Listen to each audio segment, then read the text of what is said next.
El embajador y Carlota coinciden, por lo tanto, en que la OTAN, o podríamos estar hablando de que la OTAN ha recuperado, dadas las circunstancias, su razón de ser, ¿no? ¿Coincide Carlos Echevarría en ese análisis? Bueno, muchas gracias, Pablo, y gracias a Europa Ciudadana por la invitación. Yo iba a arrancar mi intervención por algo que finalmente Carlota ha evocado, porque hay temas que se dan por implícitos y por tanto no se evocan, pero son importantes. Y es el hecho de que Ucrania efectivamente no es un Estado miembro de la Alianza, con lo cual sitúa a la Alianza, digamos que en su sitio, en cuanto a, en principio, al no ser agredido, no tener que intervenir directamente. Es interesante el planteamiento que han hecho mis compañeros en el webinar y yo voy a intentar aportar algo añadido para la reflexión colectiva, ¿no? En el sentido de que las acciones de la Alianza Atlántica en la posguerra fría, no voy a entrar en detalle, pero sí dar algunos saltos en el tiempo que son importantes, nos llevan pues desde la efectivamente respuesta a la agresión a un Estado miembro, como fue el 11 de septiembre, recordemos artículo 5 de la Alianza y todo lo que conllevó aquello, y luego cuando se ha evocado a la Alianza Atlántica en tiempos más recientes, si me explico. En el contexto de las revueltas árabes, una de las más dramáticas que fue Libia, recordemos que aún se puede debatir sobre si la Alianza Atlántica como tal se implicó de verdad o no, porque hay matices y hay grises en la materia, pero indudablemente en Libia se hicieron muchas cosas por parte de muchos actores, zonas de exclusión aérea, etcétera, que ahora se han invocado para Ucrania y que obviamente la alianza no se ha involucrado en ello por motivos obvios, por lo que dije al principio, porque no es un Estado miembro del atacado y porque establecer una zona de exclusión aérea, pues ya sabemos las consecuencias que tiene. En el contexto de la guerra en Siria, recordemos que Turquía, como Estado miembro de la alianza, invocó el artículo 4 en un momento en el que pues, esa guerra tan feroz y a la vez tan compleja llevó a que salpicara, digamos, a territorio aliado, a territorio turco, algunos de sus efectos violentos. No invocó el artículo 5, pero sí invocó el artículo 4. Vamos ahora a lo que nos ocupa, que es la guerra en Ucrania. La guerra en Ucrania lo que ha permitido, bien es cierto, es que la Alianza Atlántica y sus Estados miembros actualicen su presencia, su existencia y su necesidad. Y lo ha hecho, no lo olvidemos tampoco, eso es importante en este arranque del debate, como organización democrática que es. Es decir, por un lado nos invocan artículos comprometedores porque no se ataca territorio aliado, pero sí hay que, evidentemente, disuadir al agresor para que no lleve la guerra a ese espacio aliado. Y por otro lado, los Estados miembros han dado muestras de digamos, de sus diferentes aproximaciones. Y no estoy entrando en contradicción con lo que digo, es decir, la OTAN no está en muerte cerebral, no es una organización a sacrificar, es una organización valiosa, pero también es verdad que ante los desafíos de todo tipo que plantea la agresión rusa a Ucrania, pues hay estados, digamos, que más comprometidos que otros. Eso de que sea una organización democrática es bueno, porque es reflejo de lo que somos, ¿no? Los Estados miembros de la Alianza. Somos países democráticos y tenemos visiones distintas. Esto es importante y voy a terminar con ello esta primera intervención, evocando precisamente lo que va a ser el cuarto concepto estratégico después de los tres anteriores que han sido conceptos estratégicos de la posguerra fría. El de Roma 1990, el de Washington 1999 y el de Lisboa 2010.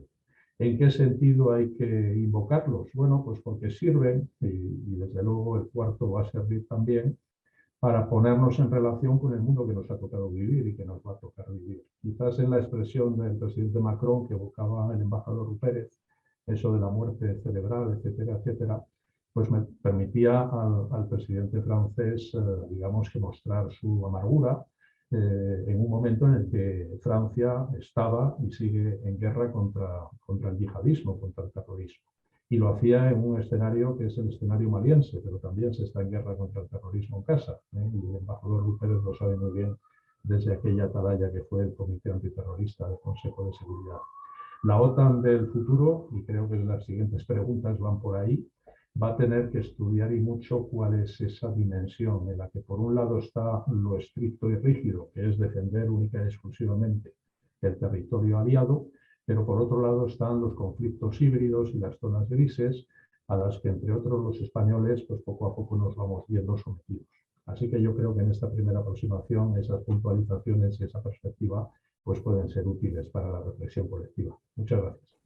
Pues precisamente, Carlos, aprovecho este último tema que acabas de mencionar, porque si bien nos preocupa, ¿no?, la invasión rusa de Ucrania, lo que nos ocupa, y precisamente el título de este webinar así lo dice, es España, ¿no?, ante el futuro de la OTAN.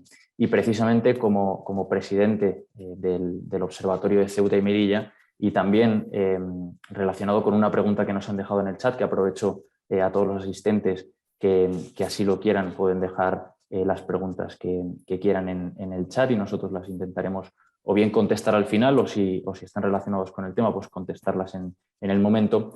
La pregunta, Carlos, es evidentemente, hablando también de zona híbrida, ¿no?, de esas zonas grises, de guerra híbrida y zona gris, si estarían Ceuta y Melilla contempladas como territorio OTAN para invocar ese artículo 5 famoso en caso de que, llegado el día, pudieran sufrir un ataque de nuestro vecino del sur, ¿no? Entonces, como presidente del Observatorio de Ceuta y Melilla, creo que es una pregunta muy pertinente y sobre todo para recuperar el título del webinar, que es España ante el futuro de la OTAN.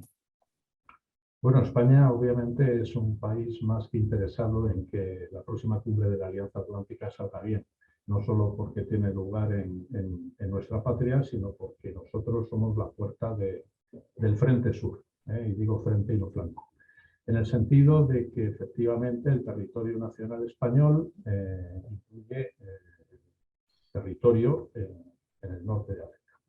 Y este debate sobre si Ceuta, Melilla, los Peñones y las Chafarinas están o no bajo el paraguas de la Alianza Atlántica es algo que vamos a desarrollar en el debate y en el futuro. O si es más creíble el artículo 42.7 del Tratado de Bruselas de la Unión Europea que el Tratado de Washington. Bueno, yo me voy a permitir, si me das la oportunidad, Pablo, a insistir en lo siguiente. En primer lugar, España tiene que tener una posición como Estado y como nación bien clara en relación con su territorio nacional. Y eso es algo en lo que seguimos trabajando. Precisamente el observatorio existe para eso, porque hay que hacer pedagogía dentro y fuera de España. Una vez tenemos claro que tenemos que defender lo que es nuestro, luego ya podemos echar mano, y a renglón seguido se puede echar mano de alianzas, aliados y amigos. Pero lo prioritario es siempre eso, pensar que no es que estemos solos, es que hay cuestiones que tenemos que tener claras ante todo y sobre todo los implicados. Y por supuesto, cuando hablamos de una zona gris y de un posible conflicto híbrido, ahí estamos en un terreno resbaladizo, no solo para España, en Ceuta, Melilla y demás, sino que lo estamos todos los aliados dentro de la alianza. No olvidemos que la anterior guerra en Ucrania, en 2014, pues fue una guerra híbrida en la que Rusia, a través de sus hombrecillos verdes, pero también de acciones bien evidentes del Estado ruso, acabó amputando parte del territorio nacional ucraniano. Pero en aquella época estaba más, digamos, en boga lo híbrido, y ahora estamos en una combinación de híbrido y de guerra convencional clásica. Pero en aquel tiempo también Rusia ponía a prueba continuamente, desafiaba a los caos tanto del norte como al del Mediterráneo de Torrejón, con esos vuelos de sus aeronaves militares rozando territorio o incluso prácticamente entrando en territorio local.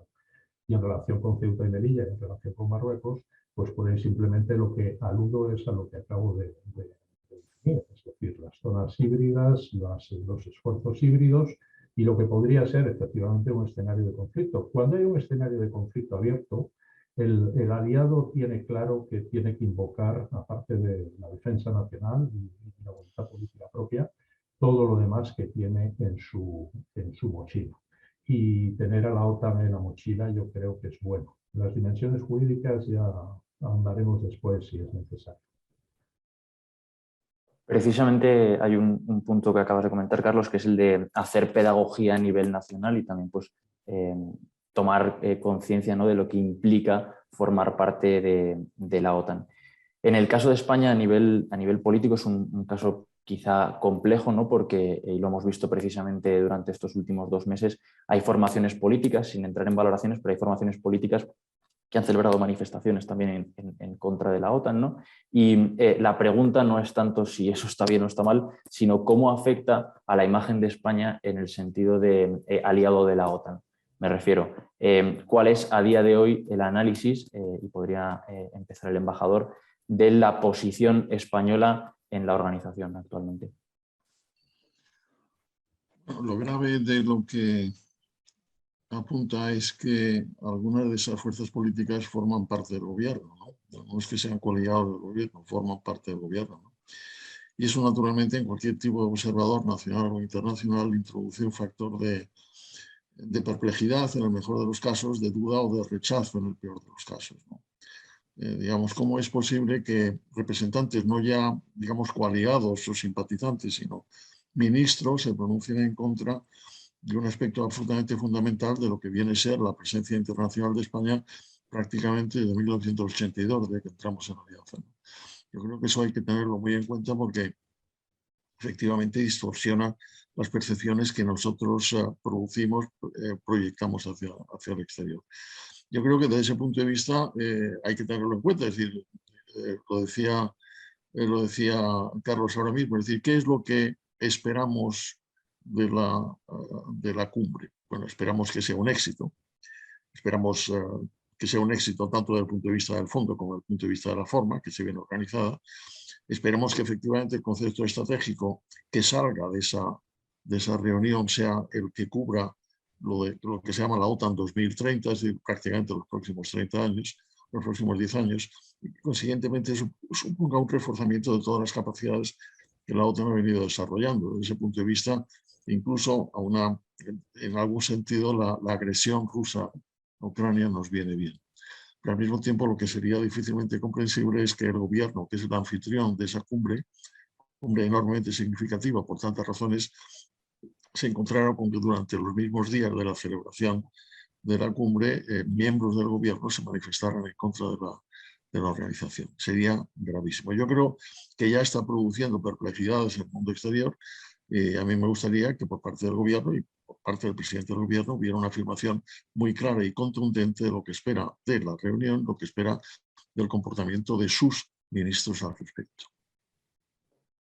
En este sentido, retomo la pregunta para Carlota, también se la lanzo. El diagnóstico, seguramente acabaremos hablando de cuáles son las expectativas que tenemos de cara a la cumbre de la OTAN, pero el diagnóstico actual de España en la OTAN, ¿cuál es el que haría?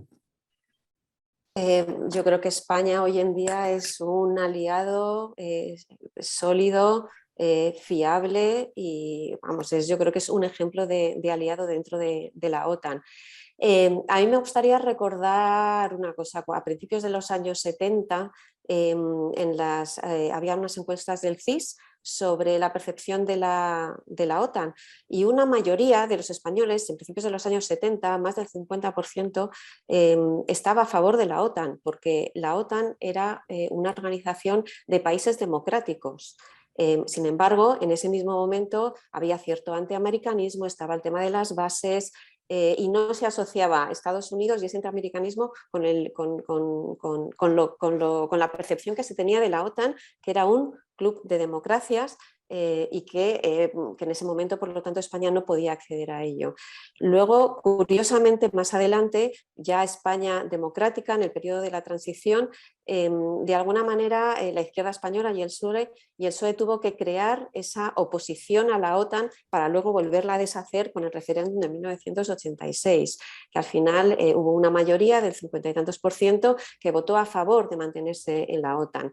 Pero con lo que yo me quedo es que hoy en día más de un 80% de los españoles está a favor de que España esté dentro de la OTAN, es decir, que nosotros seamos un aliado, un país de la OTAN, es algo que está totalmente asentado está visto de una manera positiva y bueno, que le ha habido un cambio brutal en todos estos años. Es decir, me parece que yo creo que hay que quedarse con eso, ¿no? Que una inmensísima mayoría de los españoles está totalmente a favor de que España esté en la Alianza Atlántica. Es más, yo creo que lo que se ha visto estos últimos meses es un reforzamiento político, ¿no? de la OTAN, es decir, que el país que está dentro de la OTAN está mucho más seguro que el que no está. De hecho, lo que ha mencionado el embajador, Finlandia y Suecia, lo más seguro es que en la cumbre de Madrid comiencen ese proceso de adhesión a la Alianza Atlántica.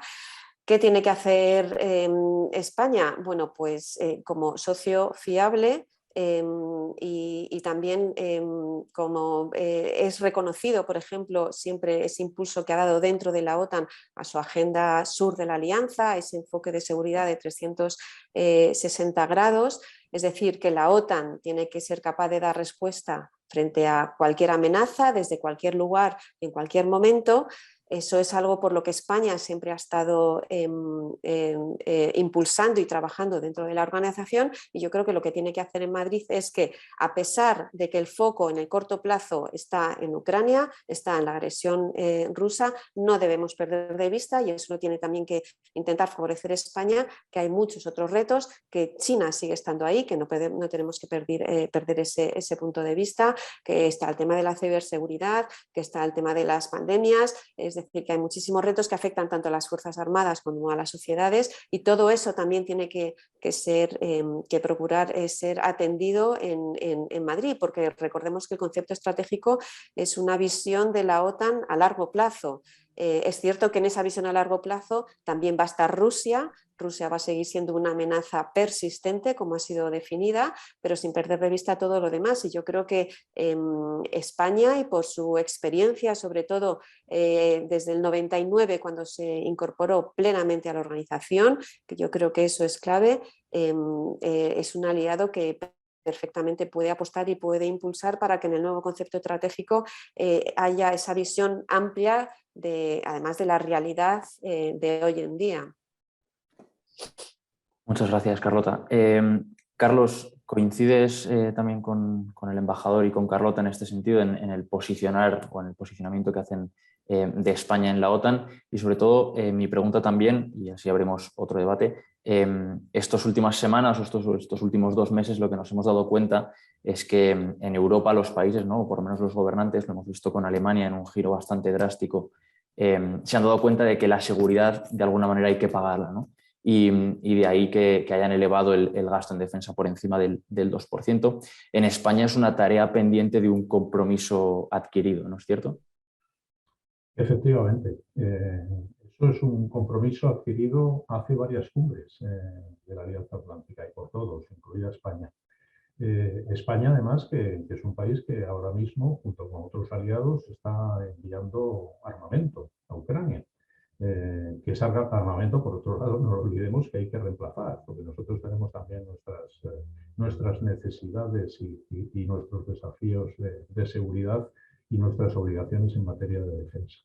Es verdad que ahora las opiniones públicas han visto con más claridad que en otros tiempos, entre otras cosas porque esta guerra, como algunos han dicho por ahí, es nuestra, cuando en realidad es un enfrentamiento bélico más. Es decir, que la guerra en Siria o la guerra en Libia o en Yemen son guerras también nuestras, al menos geográficamente. Pero bueno, esto ha permitido que muchos hayan interiorizado lo que supone una guerra. Vamos además a llamarla por su nombre. También en términos de movimiento de población. No olvidemos que el movimiento de población que está generando la guerra provocada por Rusia en suelo ucraniano es parecida ya en números y en dramatismo a la que provocó la guerra en Siria. Y ahora lo vemos con aún más claridad. Entonces, para España es el momento de que esa pedagogía que se nos está imponiendo en el este sea una pedagogía a nivel nacional y en todas direcciones. Y ahí vuelvo a lo que decía antes. No podemos perder de vista lo que es una evidencia, que es que somos la frontera sur. Además, frontera terrestre. Los italianos también lo son, los franceses y apuramos, los griegos, pero España es ante todo y sobre todo una frontera con un escenario de guerra, como es la franja del Sahel y sobre todo el Sahel occidental. Y eso junto a un Magreb en proceso de cambio a peor, si se me permite, y habiendo sufrido directamente en los 2 últimos años lo que ha sido un esfuerzo híbrido por parte de Marruecos, yo creo que ahí las ideas deberían de estar meridianamente claras, incluso a pesar de esas fuerzas centrífugas que lamentablemente sufrimos en nuestro país, que es un factor de debilitamiento, pero que también nos debe de obligar a hacer esa pedagogía, incluso a pesar de esas rémoras. ¿Por qué? Bueno, pues porque a fin de cuentas estamos todos en el mismo barco. Aquí hay que tener habilidades y es importante que el liderazgo político, la clase política, empujada por una opinión pública bien informada y bien motivada, haga el trabajo pues, que hay que hacer. En este sentido, Carlos, retomo una pregunta del chat de Rafael Bueno que preguntaba, la hemos lanzado antes, preguntaba, le decía, dejaron fuera de la OTAN a Ceuta y Melilla, lo que quiere decir que van detrás del Sáhara, ¿no? Y bueno, hemos hablado sobre ello, pero parece que no le ha quedado del todo clara la pregunta sobre Ceuta y Melilla dentro del paraguas de la OTAN. No sé si puedes contestar a Rafael. Vamos a ver, aquí hay una dimensión, por eso invocaba la dimensión jurídica. Hacerse de verdad y por fin, digamos que con el desafío, que no es desafío, pero que sí se ha convertido en desafío con el pasar del tiempo, de que todo el territorio nacional español esté cubierto por la Alianza Atlántica, implica no solo un esfuerzo verbal, sino un esfuerzo jurídico. Porque esto es posible, claro que es posible, que nadie olvide que los departamentos franceses de Argelia formaban parte de la OTAN inicial, es decir, que a partir de 1962, cuando Argelia se independiza de Francia, después de la guerra 1954-1962, el Tratado de Washington introduce un pie de página donde evidentemente ya los departamentos franceses de Argelia salen de ahí, porque era territorio nacional francés. Entonces, ¿que puede entrar territorio nacional de un Estado miembro que por lo que sea no está? Claro que puede. ¿Cuáles son los canales? Hay canales político-diplomáticos, pero hay también una dimensión jurídica. Eso nos puede llevar, y es bueno que hablemos a corazón abierto, quizás a desavenencias internas dentro de la alianza. Y no descubro nada a nadie que no sepa. Es decir, que en esto, en buena medida, tenemos que asumir que estamos en principio solos, pero precisamente se puede estar solo y si tienes claridad de ideas y unidad de acción del Estado, no te debe de importar estar solo, porque luego lo que tienes que hacer es una labor pedagógica y política con el resto de los aliados. Pensemos que con lo que hizo Marruecos en mayo de 2021, conseguimos que muchos de nuestros, en este caso no aliados, sino socios en la Unión Europea, descubrieran y compartieran con nosotros que la frontera exterior común está en las vallas de Ceuta y Melilla. Se hizo el esfuerzo, hay que hacer el esfuerzo en todas las dimensiones en relación con todos los actores, organizaciones internacionales. Espero que ahora ya la respuesta esté un poco más clara. Yo creo que ha quedado muy claro. Embajador, su opinión también o su punto de vista sobre esta cuestión. No, creo que Carlos ha explicado un poco el contexto con mucha claridad y sobre todo tenemos que recordar el ejemplo francés, es decir, el hecho de que las provincias argelinas francesas fueran declaradas independientes a pesar de que estaban consideradas como parte del territorio francés en el Tratado de Washington, no impidió la independencia, ¿no? ¿A qué me lleva eso? Yo creo que lo que tenemos que recordar es que la defensa de Ceuta y Melilla primordialmente la tenemos que es asegurar nosotros, con nuestros propios medios. Con independencia de que estemos o no estemos en la OTAN, con independencia de que el tratado cubra o no esa parte del territorio nacional. Ese es un dato absolutamente fundamental y que tenemos que recordar porque es que de otra manera estaríamos permanentemente pensando que otros son los que tienen que solucionar nuestros problemas. Los problemas españoles los tenemos que solucionar nosotros con toda la capacidad de defensa y con toda la capacidad de disuasión que seamos capaces de poner en práctica. Desde ese punto de vista, yo creo que el incidente de Perejil es muy significativo, ¿no? Al fin y al cabo, ¿qué es lo que intentó Marruecos en el incidente de Perejil? pues, digamos, tantear las posibilidades de que efectivamente España se mostrara frágil o débil en la respuesta a cualquier tipo de ataque, ¿no? Y eso no ocurrió.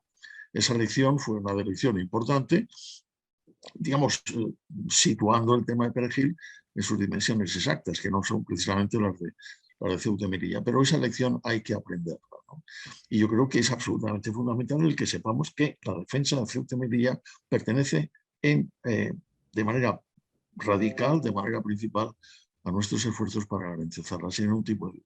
Con independencia de que luego, naturalmente, si se produce el conflicto, quiera Dios que no se produzca el conflicto, naturalmente los aliados, como ya tenemos una muestra suficiente en muchos casos, responderían de acuerdo con las, digamos, con las percepciones y con las obligaciones que trae consigo el Tratado de Washington. Pero en ese sentido, en el caso de Ceuta y Melilla, y en cualquier otro caso en donde se vea puesta en entredicho la defensa nacional, la primera obligación, la primera respuesta tiene que ser la nuestra. Y desde ese punto de vista, a mí sí me parece importante, volviendo al tema anterior, que ya el gobierno español haya anunciado que para el año 2030 estaremos en el 2% del Producto Interior Bruto en gasto de defensa. En este momento no llegamos a la mitad, ¿no? Y es un dato, y es importante también que muchos países estaban muy retrasados, entre otros la República Federal de Alemania, han anunciado también que van a cumplir con ese dato. Y eso es exactamente lo que hay que hacer, asegurar primero nuestras propias capacidades, mostrarlas también como una muestra de solidez frente a los aliados y luego naturalmente recurrir cuando sea necesario al artículo 4 o al artículo 5, que ya vendrán. Pero lo fundamental es que nosotros lo garanticemos y que los demás perciban que nosotros lo estamos garantizando. En este sentido, embajador, acaba de entrar una pregunta en el chat también de Rafael, que pregunta, a colación de su punto de vista, dice, y cito literalmente, ¿qué hacemos nosotros sacándole las castañas del fuego a la OTAN si la OTAN no nos defiende en todo nuestro territorio? Las castañas del fuego de la OTAN son nuestras castañas. La OTAN es un proyecto colectivo en el cual todos estamos interesados. Un proyecto colectivo que se basa en la defensa de la democracia, en la defensa de los derechos humanos, en la defensa de un sistema de vida que es, de una manera genérica, llamamos Occidente, ¿no? Y que desde ese punto de vista ha sido absolutamente fundamental precisamente para disuadir aquel potencial agresor que tenía, como siempre ha tenido en su momento la Unión Soviética y como en este momento tiene la Federación Rusa, un propósito expansionista, ¿no? Creo que eso de que son las cosas de la OTAN, no, son las cosas nuestras. Nuestra parte en la OTAN es exactamente igual que la parte de todos los demás, e incidentalmente hay que recordar que en este momento, afortunadamente, volviendo al inicio de nuestra conversación, uno de los datos más importantes que está produciendo es el retorno claramente a un entendimiento normalmente fructífero entre los Estados Unidos y los aliados europeos, ¿no? Yo creo que eso también hay que... No. Yo creo que ese planteamiento no tiene sentido porque la OTAN no es una especie de ser exterior a los aliados. La OTAN es el resultado de la voluntad conjunta de todos los que forman parte del Tratado de Washington y de todos los que creen que efectivamente el Tratado de Washington ha servido y estoy absolutamente convencido que seguirá sirviendo. Muy bien, muchas gracias, embajador. Carlota, ya para la última pregunta, que yo creo que es la más interesante y es en la que deberíais, en la que podéis explayaros más, es de cara precisamente a la cumbre de finales de junio que se celebra en Madrid. La pregunta es, ¿qué papel creen que asumirá y cuál creen que debería asumir España en esta cumbre, ¿no? Esa dicotomía entre qué va a ser y qué debería ser? Y también, bueno, si España aprovechará esta oportunidad, que es una oportunidad histórica, también de cara a lo que comentaba el embajador, de comprometerse de nuevo a ese 2% del PIB. Y también, pues, la pregunta es pertinente, ¿cuáles son las necesidades españolas de seguridad, ¿no? a nivel general? Si quieres, Carlota, podemos empezar contigo y luego damos la palabra a Carlos y al embajador. Bueno, yo diría que bueno, como se ha mencionado antes, se va a aprobar ese concepto estratégico en Madrid a finales de junio. Todo indica que va a ser uno de los más relevantes precisamente por lo que estamos viendo ahora y porque tendrá que estar vigente por lo menos durante unos 10 años. Hablo de concepto estratégico de la OTAN, de la alianza, y entre ellos también está España como aliado, ¿no? Independientemente de cómo acabe esta guerra, este concepto tiene que responder a un mundo que es más impredecible, es mucho más complejo y mucho más competitivo que en el 2010, que es el último, cuando se aprobó el último concepto estratégico. Como ya he dicho antes, hay que abordar el reto de la rivalidad con China, los temas de ciberseguridad, el tema de las tecnologías disruptivas, retos internos de cohesión atlántica, retos para un proceso de toma de decisiones más rápido. Evidentemente Rusia no solo su cara a corto plazo, sino Rusia a largo plazo, esa amenaza persistente. Todo indica que a medio plazo cualquier cooperación con Rusia va a ser algo marginal. Rusia va a seguir representando la principal amenaza nuclear para la zona euroatlántica. Y seguramente los planificadores militares rusos harán todo lo posible para que durante la próxima década pues puedan acumular fuerzas terrestres, aéreas o marítimas en la frontera europea oriental, seguramente aprendiendo de los fracasos iniciales en Ucrania. Y yo creo que por lo tanto la OTAN en Madrid lo que necesita es incluir una defensa avanzada que le dé de alguna manera margen para intervenir en su periferia, es decir, tiene que revisar su marco de intervención. Yo creo que ese va a ser uno de los grandes retos de Madrid.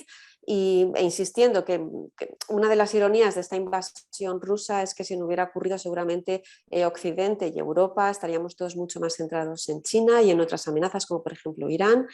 Es cierto que Rusia es una amenaza real y persistente, pero no tenemos que perder de vista todo lo demás, y yo creo que ahí hay que hacer un esfuerzo, y España también tiene que hacer un esfuerzo por no olvidar todos los demás desafíos que están.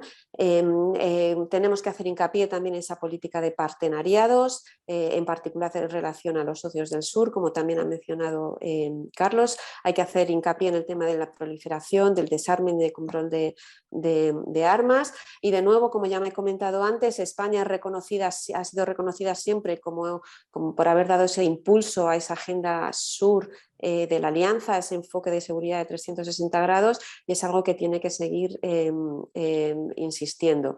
Como digo, este concepto estratégico, esta cumbre de Madrid no solo es una cumbre de España, es una cumbre aliada, es una cumbre de la OTAN, por lo tanto ahí hay que ver unidad, hay que ver cohesión y hay que ver esos reforzamientos que hemos estado viendo durante estos 2 últimos meses, un reforzamiento político, viéndose esa unidad y esa cohesión de la Alianza Atlántica, y ese reforzamiento militar con esas promesas de nuevos de esfuerzos en materia de defensa, es algo que debería materializarse o empujarse aún más en Madrid, que yo insisto que España impulsará por esa mirada hacia el sur, que parece que Ucrania ahora no hace que miremos todo hacia el este. Ese es uno de los retos, pero hay que insistir en unidad y en cohesión entre todos los aliados y bueno, con Madrid y anfitrión. Muy bien, muchas gracias, Carlota. Carlos, valoración o sobre ese papel que debe asumir España como actor, ¿no? que hospeda esta cumbre. Gracias, Pablo. Pues me vas a permitir que divida la respuesta en 2 partes, aludiendo siempre a la necesaria pedagogía que todos necesitamos. La primera parte es transversal, es decir, a todos nos interesa una alianza atlántica fuerte.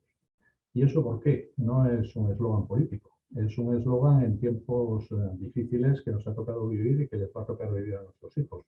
No olvidemos que las potencias revisionistas, ahí está Rusia, pero también está China, están ocupando cada vez más espacio, y cada espacio que ocupan desafían lo que son nuestros valores. No solo nuestra presencia, nuestros intereses económicos, sino sobre todo nuestros valores. Estamos en una competición entre grandes potencias en la que algunos aún seguimos y seguiremos defendiendo las reglas del juego que nos permiten vivir con la libertad que hacemos cosas como esta, como este webinar. Y eso es importante.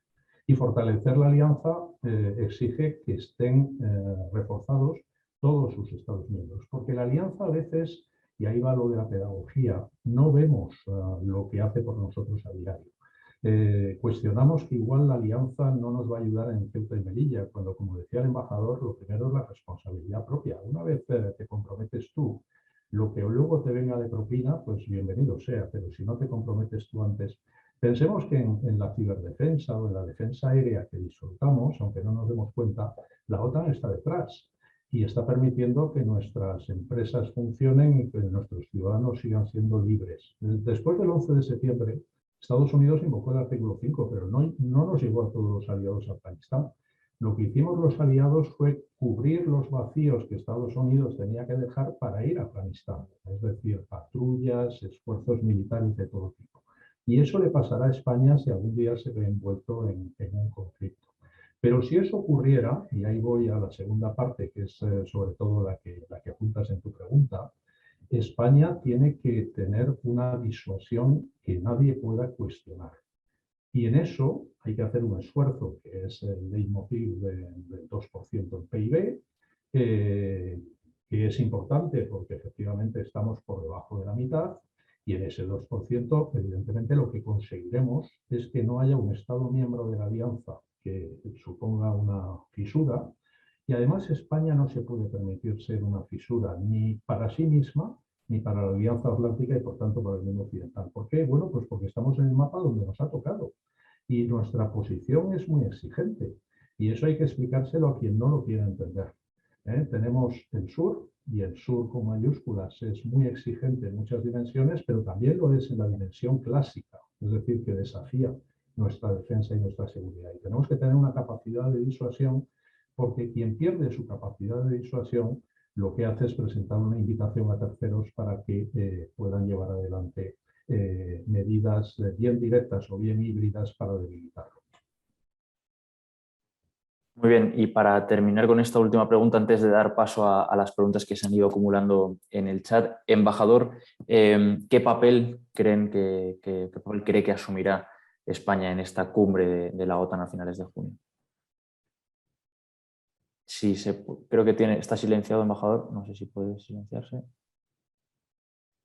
Yo Perfecto. espero y deseo que España esté precisamente a la altura de lo que se espera primero del anfitrión, ¿no? Y en cualquier caso del gran impulso que debe realizar España precisamente en esas condiciones. Primero, yo estoy básicamente de acuerdo con las cosas que han dicho Carlos y Carlota, ¿no? Están muy bien. Yo creo primero que el concepto estratégico al final tiene que basarse en dos razones básicas. La amenaza es exactamente la misma en el Mediterráneo y en el este, ¿no? Y consiguientemente ese es el escenario en el que estamos en este momento confrontados. Segundo, yo creo que, querámoslo o no, estamos reviviendo en algún sentido los principios de la alianza, ¿no? Los principios de la alianza, de la contraposición entre los bloques, ¿no? Y eso es lo que estamos viendo. Carlos tiene razón en definir cuál es exactamente la razón de la contraposición y no hay que olvidar parte fundamental, la defensa de determinados valores y la contraposición de determinados valores. Yo creo que ese dato es absolutamente fundamental en este momento, afortunado o desgraciadamente puesto de relieve precisamente por la agresión rusa en el caso de Ucrania. Tercero, efectivamente tenemos que ir viendo todos los temas que tienen que ver con las aplicaciones, digamos, de ciberseguridad digitales, tanto en el tema militar como en el tema civil. Yo creo que es toda una cuestión de adaptabilidad, que es uno de los conceptos que en este momento se está utilizando más frecuentemente y seguramente aparecerá también en lo que es el concepto estratégico, ¿no? Y yo creo que desde ese punto de vista nos estamos enfrentando con nuevas condiciones a las cuales hay que dar respuesta, y yo espero y deseo que España esté también en la cabeza de todos aquellos países miembros de la OTAN que encabecen esa propuesta, ¿no? Nos encontramos también con algo que seguramente también abordará la cumbre, que es la necesidad de definir las zonas grises, esas zonas grises en donde está no exactamente el conflicto abierto, pero al mismo tiempo también la posibilidad de que supongan un comienzo de conflicto abierto, ¿no? Desde luego, tiene razón Carlota, no olvidemos que China está presente. China es un factor absolutamente fundamental para toda la descripción de la seguridad occidental y desde luego desde luego, también desgraciadamente, pero la situación en Ucrania y la agresión rusa nos tiene que llevar a una descripción muy puntual y muy precisa de cuáles son las nuevas relaciones posibles entre Alianza y Rusia, ¿no? Yo creo que esos son algunos de los temas que tienen que aparecer en ese concepto estratégico que, como decimos y todos estamos de acuerdo, realmente es vital en estos momentos por las cosas que han estado ocurriendo y por las cosas que esperamos que no vuelvan a ocurrir, ¿no? Sin duda, este tema que comenta el embajador de las nuevas relaciones que salgan tras la guerra de Ucrania entre la OTAN y Rusia es uno de los temas más importantes, pero en definitiva noto cierto consenso entre los tres de por lo menos esperanza de cara a esta cumbre, una cumbre histórica sin duda por las circunstancias, ¿no? Y si me permiten, voy a dar paso a una pregunta que nos deja en el chat Juan Ignacio, que tiene que ver también con uno de los temas que hemos comentado, y dice así: hay cierta preocupación por la decisión de que algunos partidos que se han declarado abiertamente favorables a Rusia, habla de partidos políticos españoles, estén en la Comisión de Secretos Oficiales del Congreso, ¿no? Una noticia que conocimos recientemente la semana pasada. Y la pregunta es cómo puede afectar esto al prestigio de España y a la cumbre de Madrid. No sé si alguno de los tres quiere comentar algo al respecto de esto. Sí, bueno, digamos, hay que recordar que en el mundo abierto en el que vivimos, fundamentalmente los países occidentales, los representantes diplomáticos de todos los países y al mismo tiempo también los representantes de las agencias de inteligencia toman nota de las cosas que ocurren y esas notas son transmitidas a sus capitales respectivas, ¿no? De manera que estamos todos perfectamente informados de lo que ocurre en cada uno de los países, ¿no? Por ejemplo, si pensamos en lo que ocurre en los Estados Unidos con respecto a las comisiones parecidas que existen fundamentalmente en la Cámara de Representantes, nos damos cuenta que la exigencia de confidencialidad a que son sometidos todos los participantes en esas comisiones es de una radical brutalidad, por decirlo. Y aquí debería ser exactamente lo mismo. Yo creo que lo que estamos contemplando, es decir, es la posible entrada o ya la garantizada entrada en esa comisión de partidos antisistema, de partidos antinacionales, de partidos anticonstitucionales, de partidos que son herederos directos, por no decir prácticamente los mismos, de las fuerzas terroristas que durante 60 años estuvieron sobrecogidos en España, ¿no? Yo creo que eso, naturalmente, lo que va a vaciar de contenido es a la propia comisión. ¿En qué medida el representante del CNI que comparezca va a compartir algo significativo con esos partidos? Me imagino que nada, con lo cual la comisión habrá desaparecido completamente. De manera que, y naturalmente esas cosas son públicas en este momento y todos los representantes extranjeros de los varios servicios pues estarán tomando nota. ¿Eso es bueno para la reputación, para la presencia reputacional de España? Yo creo que no, yo creo que no. Pero en fin, en eso estamos, ¿no? Consiguientemente, yo creo que en ese momento habrá que tomar noticia y habrá que tomar medidas para que efectivamente esa comisión, que es importante, recobre la capacidad de información que por otra parte necesitan también los representantes populares, ¿no? No sé, Carlos, Carlota, si queréis añadir algo al respecto de esta pregunta. Yo estoy totalmente de acuerdo con el embajador. Es decir, la Comisión de Secretos Oficiales, lo que se supone es que todos los que asisten a ella, que evidentemente son representantes de la nación, son ante todo y sobre todo personas responsables. Es decir, hay un compromiso de confidencialidad que quizás sea necesario refrescar la memoria de quienes no lo saben. Implica un castigo y una pena a quien lo viola. Es decir, que es una cosa muy seria.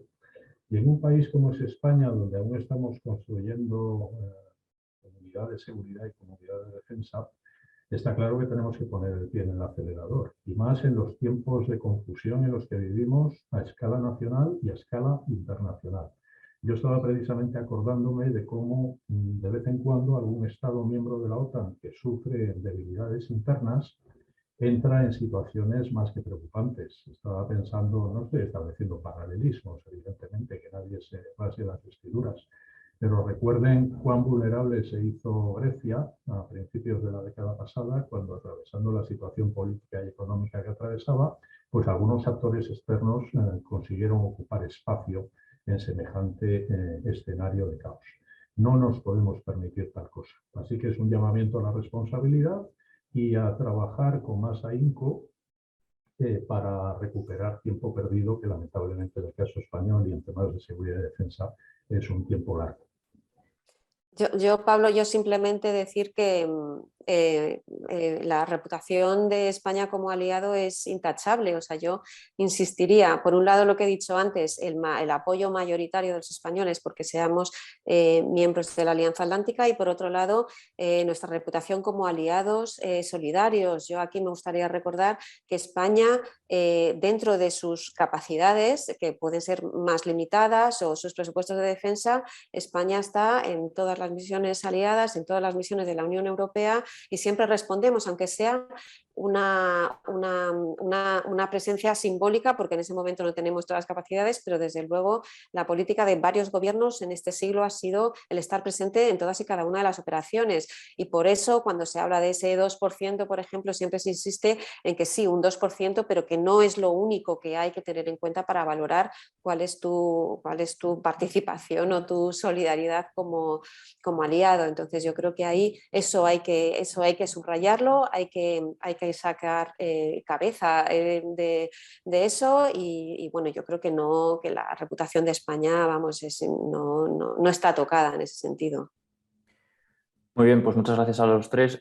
Última pregunta en el chat, que estaba acumulada del principio, casi de mitad del panel, y que tiene que ver precisamente con uno de los temas que quizá no hemos mencionado, hablando de todas esas necesidades de seguridad, tanto de España como con la OTAN, como con la Unión Europea, y es por lo menos lo que se podría hablar como autonomía energética, ¿no? Que forma parte de esa autonomía estratégica. Y la pregunta es, dadas las circunstancias, si se podría prescindir del gas ruso en Europa, ¿no? Una pregunta muy, muy típica, pero que no por ello hay que dejar de contestar en un contexto como el actual, teniendo en cuenta que nos afecta a todos los ciudadanos de a pie, ¿no? No sé si el embajador puede empezar con ello.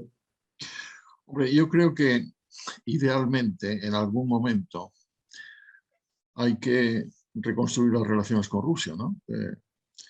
Yo creo que también idealmente esa reconstrucción pasa por varias necesidades previas. Uno, la desaparición de Putin como factor político determinante en la vida rusa.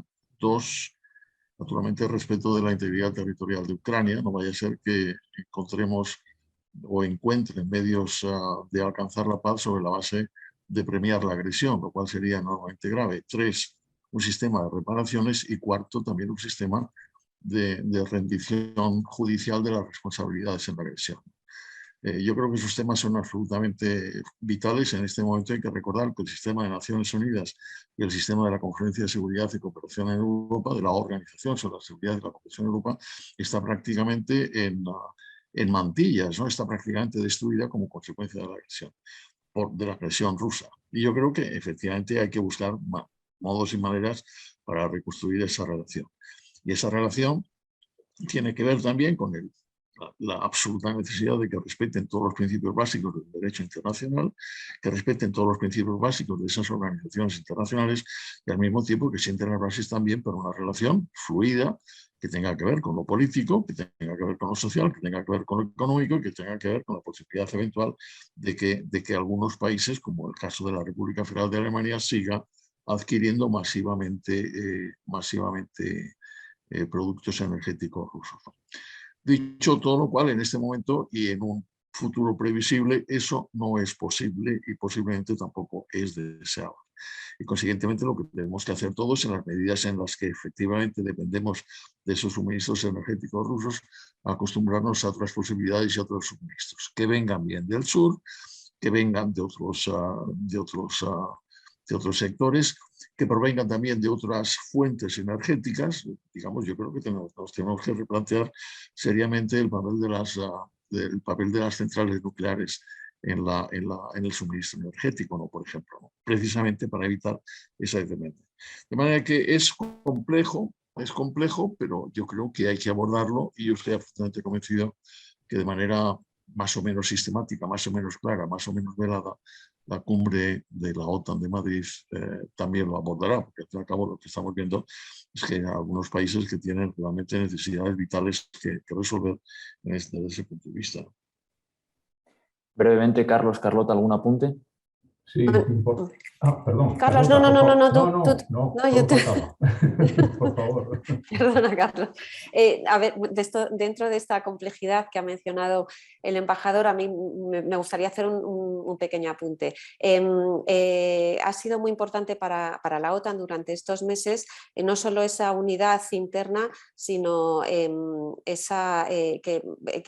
la OTAN ha trabajado con la Unión Europea, que ha trabajado con el G7, es decir, que ha habido una unidad internacional frente a Rusia, que es lo que ha llevado, por ejemplo, a ese tema de las sanciones, en poner una serie de sanciones a Rusia nunca vistas. Hemos visto, evidentemente, que estas sanciones no han sido suficientes porque, por otro lado, se sigue pagando por el gas ruso, ¿no? Yo creo que si se sigue con esta unidad transatlántica, con otras organizaciones, yo creo que es posible avanzar en reducir esa dependencia energética. Yo aquí traería a colación algo muy de moda, el tema de la resiliencia. Quizás es un concepto en el que en Europa y en algunos países hay que trabajar aún más. Un concepto de resiliencia compartida que algunos expertos dicen que quieren llevar también a la cumbre de la OTAN de Madrid, es decir, es una resiliencia que no solo vale la de los individuos, si tu vecino no es resiliente y tú sí lo eres, al final no sirve para nada, e incluso una resiliencia que tenga que ir más allá de tus fronteras de territorio OTAN, viendo por ejemplo el ejemplo de Ucrania, de los ucranianos, cómo están respondiendo a la invasión rusa. Entonces yo creo que aquí este será un tema importante, el tema de la resiliencia, otro, unidad internacional frente a Rusia y por último, como ha dicho el embajador, reconstruir esas relaciones con Rusia. Evidentemente, en un futuro de alguna manera hay que reconstruirlo y también en este mundo de competencia geopolítica entre las grandes potencias no podemos tampoco presionar a Rusia hasta un límite que a nosotros no nos convenga estratégicamente, que es precisamente cuando Rusia se acerca todavía más a China. Por lo tanto, yo creo que aquí desde Europa tendríamos que buscar todos esos equilibrios y de alguna manera reducir esa dependencia, por un lado, reconstruir en un futuro la relación con Rusia, es decir, es un puzzle complicado en el que hay que pensar. Ahora sí, Carlos, todo tuyo. Sí, muchas gracias, Pablo. Dos comentarios, lo más breve posible, porque es una pregunta más que oportuna y que nos invita, o al menos a mí, aunque lo han hecho también los compañeros, a una respuesta en clave geopolítica. Vamos a ver, en primer lugar, efectivamente habrá un día después de la guerra y habrá que recuperar la relación con Rusia. Rusia seguirá estando ahí. Y Rusia es Europa, al menos en términos continentales. Es verdad que un tercio es europeo puro y 2/3 asiático, pero en cualquier caso es un actor históricamente conectado a Europa y con el que vamos a seguir viviendo. Dicho esto, la energía, importantísimo. Que nadie se haga ilusiones, pero no por nada, sino porque las cosas son como son y las inercias son las que son. Hay precisamente quienes se rasgan las vestiduras en esto, pero no olvidemos que cuando la Unión Soviética era eso, un imperio colonial y tenía además dependencia con el resto del Pacto de Varsovia, hizo los tendidos que hizo, es decir, el Yamal y el Druzhba y demás, que están ahí porque vertebraban a un imperio. Y parte de ese imperio forma parte ahora de la Unión Europea y de la OTAN. Y se sigue calentando con ese gas y con ese petróleo.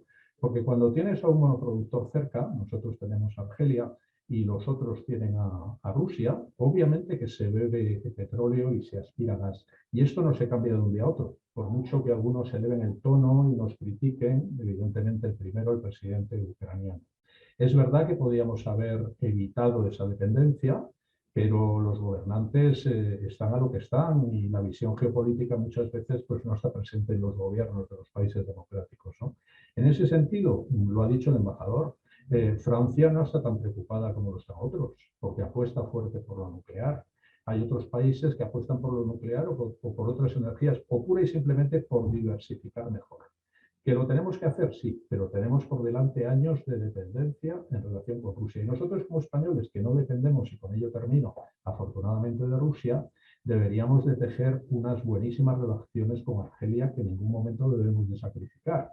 ¿Por qué? Pues porque es nuestro monoproductor vecino y porque además las relaciones con él han sido óptimas durante mucho tiempo y no es bueno que se estén estropeando como se están estropeando en estos tiempos. Pues muchas gracias, Carlos, y llegados a este punto y también cumpliendo personalmente con el compromiso que tenía con los tres de acabar antes de las 12:15, me quedo con dos apuntes ya para finalizar. En primer lugar, la esperanza, ¿no?, de cara a la cumbre de la OTAN de finales de junio, menos de 2 meses, cuando queramos darnos cuenta ya la tenemos ahí encima. Y sobre todo, en segundo lugar, la labor de pedagogía que hace falta, ¿no? Y en este sentido, dar las gracias a los tres ponentes, al embajador Rupérez, a Carlota, al profesor también Carlos Echevarría, por acompañarnos en este primer webinar de Europa Ciudadana, que es un think tank especializado en asuntos europeos y que precisamente pues, asume, ¿no?, esa labor de pedagogía que es necesaria de cara a la cumbre de la OTAN. Y bueno, este es el primer webinar. Quiero dar las gracias a todos los asistentes también y emplazar a todos los asistentes a las siguientes webinars que se celebrarán durante este mes de mayo y el siguiente el próximo mes de junio, y que bueno, nos sabemos llegar a través de redes sociales y también a través de los diferentes canales de comunicación de Europa Ciudadana. Y cierro dando las gracias también al presidente José Carlos Cano Montejano y a Europa Ciudadana en general por invitarme a mí y por darme la oportunidad de presentar este panel. Así que nada, muchas gracias a los tres, Carlota, embajador Rupérez, Carlos, un saludo a todos. Gracias. Un placer. Cuidaos. Adiós.